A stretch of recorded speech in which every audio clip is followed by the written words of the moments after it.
Shalom, selamat pagi Bapak Ibu yang dikasihi Tuhan dimanapun Anda berada pada pagi hari ini. Mari kita teduhkan hati kita bersyukur kepada Tuhan sebab kasih karunia-Nya, anugerah-Nya bagi kita yang sempurna. Sebelum kita mulai kegiatan kita pada pagi hari ini, mari kita naikkan syukur kita bersama-sama. Kita teduhkan hati kita. Kami bersyukur Bapa, Engkau baik.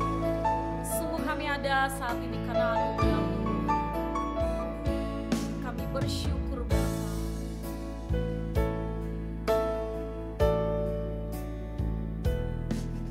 Ku ada sebab anugerah-Mu. Ku ada karena kasih-Mu. Tuhan Yesus, terima kasih buat kasih rahmat. Sekali lagi katakan ku ada sebab anugerah-Mu. Ku ada karena kasih-Mu. Tuhan Yesus, berterima kasih buat kasih rahmat-Mu. Terima kasih Yesus, Yesus, terima kasih hanya anugerah-Mu buat hidupku sekarang. Ku kan memuji-Mu selamanya. Terima kasih Yesus, Yesus, terima kasih hanya anugerah-Mu sekarang. Ku kan memuji-Mu selamanya. Syukur bagi-Mu Tuhan, kami ada karena sebab anugerah-Mu. Ku ada karena kasih-Mu. Tuhan Yesus, ku berterima kasih buat kasih rahmat. Sekali lagi katakan ku ada sebab anugerah-Mu. Ku ada karena kasih-Mu. Tuhan Yesus, ku berterima kasih buat kasih rahmat-Mu. Terima kasih Yesus,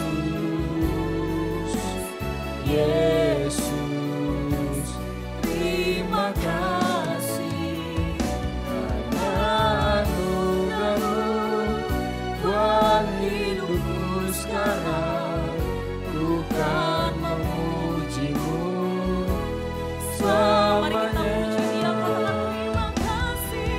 Terima kasih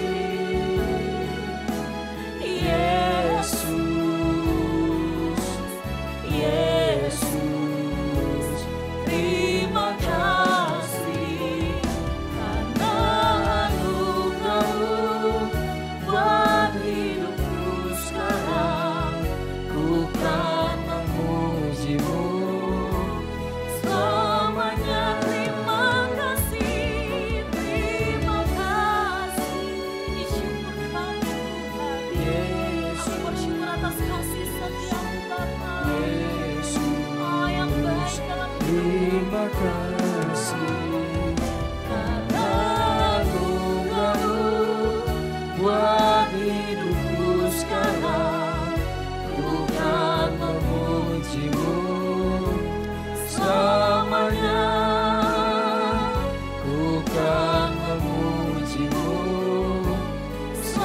selamanya.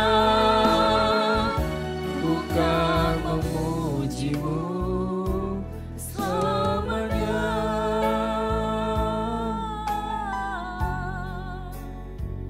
Kami mau memujimu, Yesus Tuhan. Kau Bapa yang baik, yang layak kami tinggikan. Terima kasih Tuhan, terima kasih. Haleluya. Sungguh kami bersyukur Bapa, sebab Engkau Allah yang selalu memegang setiap tangan kami, Allah yang selalu menuntun jalan hidup kami. Kami percaya bersama Engkau, kami aman Tuhan. Firman-Mu itu yang menuntun setiap kami Tuhan. Kasih-Mu melekat dalam hati kami. Syukur atas kasih setia-Mu Bapa. Syukur Tuhan, Engkau baik Bapa. Haleluya, haleluya. Syukur,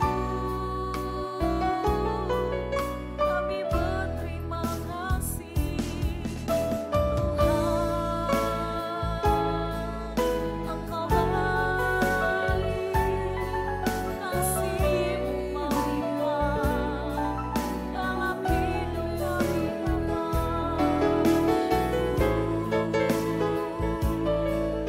Kami naikkan syukur kami bagi-Mu Tuhan. Haleluya.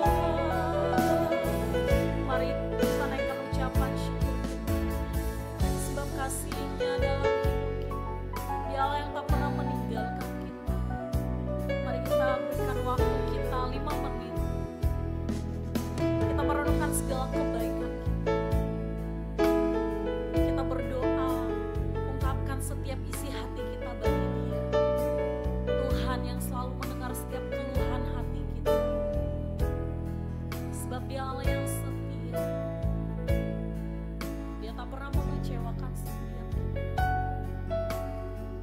Bersama Dia kita cakap menanggung segala perkara. Kami bersyukur Tuhan. Kami teduhkan hati kami. Kami bawa setiap doa-doa kami bagi Engkau.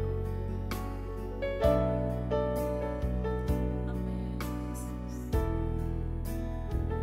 Haleluya. Biar Engkau yang menuntun kami sepanjang hari ini. Kami mau memulai hari yang baru ini dengan sanjungan bagi Engkau, dengan puji-pujian, dengan hati yang penuh ucapan syukur. Sembah dan puji hanya bagi-Mu Tuhan Yesus. Terima kasih Tuhan. Syukur. Yesus, kami puja, kami sembah sebagai Raja.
siapkan hati kami Tuhan untuk firman.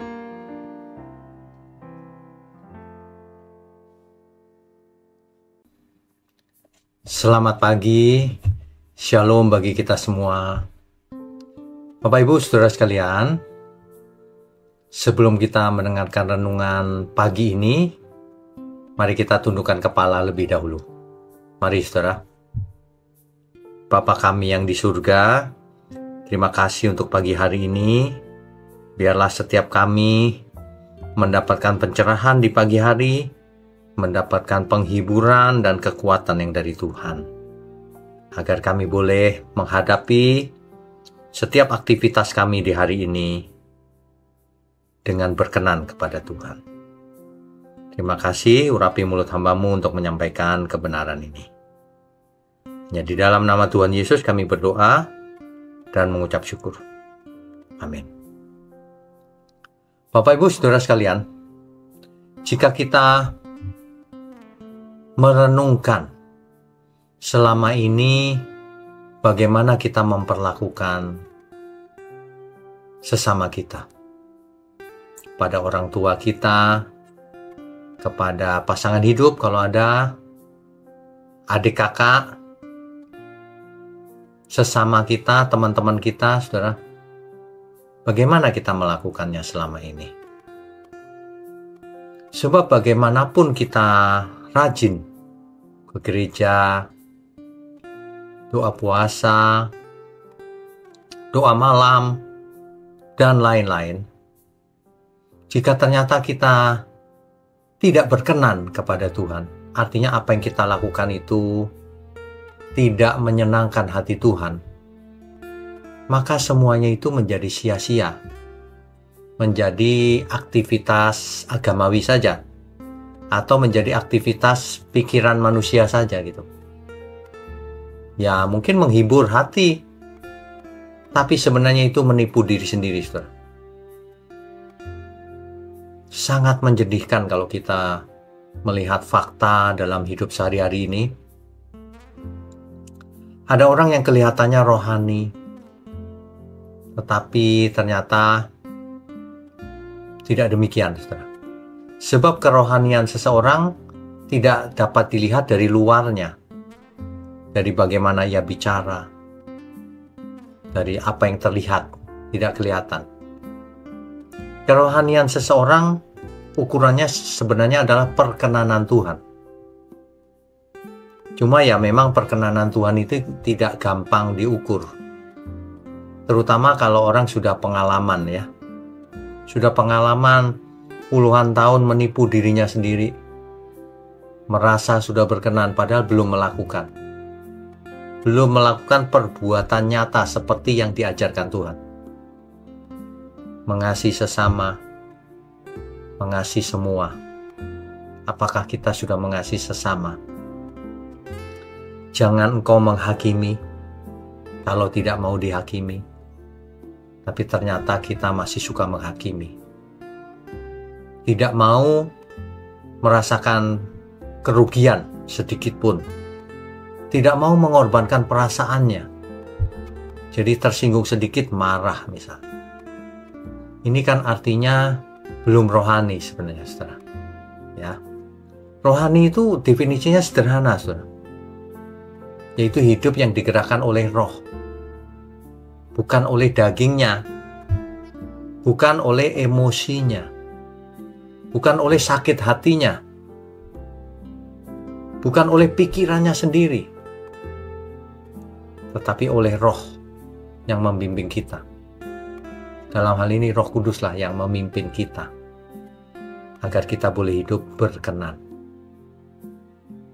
Perkenanan Tuhan itu ukuran yang pertama, saudara, yang paling utama. Jika Tuhan tidak berkenan, apapun yang kita lakukan, meskipun kelihatannya baik, maka itu sia-sia. Sebab Tuhan tidak hanya melihat apa yang kelihatan, tetapi melihat jauh ke dalam yang tidak kelihatan, yaitu lubuk hati masing-masing kita. Saudara, hidup ini cuma satu kali. Jangan kita mengeraskan hati. Ya. nanti yang rugi kita sendiri. Coba kita mengosongkan diri, membuang semua kepentingan pribadi, emosi pribadi, apalagi dendam pribadi. Nggak boleh, saudara. Kalau kita memang benar-benar mau hidup kudus, kosongkan semua itu. Ya. Rohani itu sederhana sebenarnya. Rasul Paulus menulis 1 Korintus 10 ayat 31. Jika engkau makan, atau jika engkau minum, atau jika engkau melakukan sesuatu yang lain, lakukanlah semuanya itu untuk kemuliaan Tuhan. Nah, jadi selama ini kita melakukan segala hal, menjalankan hidup kita ini untuk kemuliaan Tuhan atau untuk kepentingan diri sendiri. Perlu ditanya, saudara. Ada orang-orang yang tidak merasa bahwa dirinya itu menjadi sandungan. Tidak merasa bahwa dirinya itu kejam terhadap sesama. Jangankan terhadap sesama saudara kandung sendiri aja kejam. Tidak memberi kesempatan, menghakimi selalu. Ini menyedihkan sekali loh. Kadang-kadang saya berpikir ya, kita khotbah sudah keras ukurannya. Sudah terkadang sangat keras malah. Tetapi kok masih tidak berubah ya. Memang keakuan diri sendiri, ego diri sendiri itu sangat sulit dikalahkan, saudara. Hanya bisa dikalahkan jika seseorang beriman. Makanya Alkitab berkata, jika engkau memiliki iman sebiji sesawi, maka gunung pun bisa pindah kalau kau perintahkan. Itu maksudnya figuratif, saudara. Bukan harafiah gunung pindah beneran, bukan. Kalau gunung pindah beneran nanti semua mati yang tinggal di gunung itu. Ya, itu figuratif, sesuatu yang sulit bisa terjadi kalau kita punya iman sebiji sesawi saja. Jadi kalau orang sampai tidak mengampuni sesamanya, masih hidup suka-suka sendiri, artinya ia belum punya iman sebiji sesawi loh, saudara. Ya, sebab dengan iman sebiji sesawi saja, gunung bisa pindah. Gunung tanda kutip, sesuatu yang sulit, yang mustahil. Kan memindahkan gunung itu mustahil, saudara. Tapi dipakai oleh Alkitab sebagai bahasa untuk menjelaskan bahwa sesuatu yang mustahil menjadi mungkin jika kita memiliki iman. Yang paling sulit dikalahkan dalam hidup ini siapa? Kan diri sendiri yang suka tegar tengkuk, mengeraskan hati, keras kepala. Ya. Jadi kalau di pagi hari seperti ini saudara bisa mendekat mencari Tuhan, saudara mendengarkan renungan, kebenaran, diharapkan melalui perubahan akal budi, perubahan pengertian, kita semua akan diubahkan. Sebab jika tidak berubah, sampai kapan sih saudara kita tidak mau berubah? Apa sih untungnya tidak mau berubah itu? Kan tidak ada. Oleh sebab itu, pagi hari ini saya mau ingatkan kita semua bahwa yuk kita berubah. Berubah dari hal-hal kecil. Dimulai dari hal kecil, saudara. Berapa kali ini saya ulang-ulang terus. Karena saya banyak melihat orang tidak mau berubah. Bukan tidak bisa, tidak mau. Ya, sudah diberi kesempatan, masih tidak mau berubah. Malah ngotot maunya sendiri. Ya, terkadang manusia itu agak aneh memang. Tuhan sudah mati buat kita. Tapi kok kita tidak mau mematikan diri sendiri. Mematikan manusia lama kita. Keegoisan kita itu loh. Kok tidak mau ya? Saudara ya, mumpung pagi hari seperti ini, kita masih segar pikiran, tubuh juga masih segar. Coba dipikirkan baik-baik. Yang Tuhan inginkan dalam hidup kita itu apa sih? Tentu saja bukan persembahan uang, bukan. Tetapi persembahkan hati kita kepada Tuhan. Hidup kita yang kudus, yang bisa menjadi berkat bagi banyak orang. Begitu ya saudara ya. Saya berharap setiap pagi firman seperti ini akan menguatkan kita menghadapi hari-hari setiap harinya. Saudara bersiap-siap mau bekerja, ada yang berdagang, bisnis, dan sebagainya. Adalah ideal kalau kita mulai dengan doa pagi dan renungan seperti ini, renungan kebenaran. Demikian saudara, mari kita tundukkan kepala. Bapa kami yang di surga, terima kasih sekali lagi. Kami sungguh mengucap syukur. Kami masih diberi kesempatan untuk belajar, untuk mendekat kepada Tuhan, mendapatkan pengampunan dari Tuhan, mendapatkan karunia-karunia roh. Sehingga hidup kami boleh menjadi efektif, menjadi alat di tangan Tuhan. Terima kasih untuk pagi hari ini. Kami mau sambut hari ini hanya di dalam nama Tuhan Yesus Kristus. Haleluya. Amin. Saudara.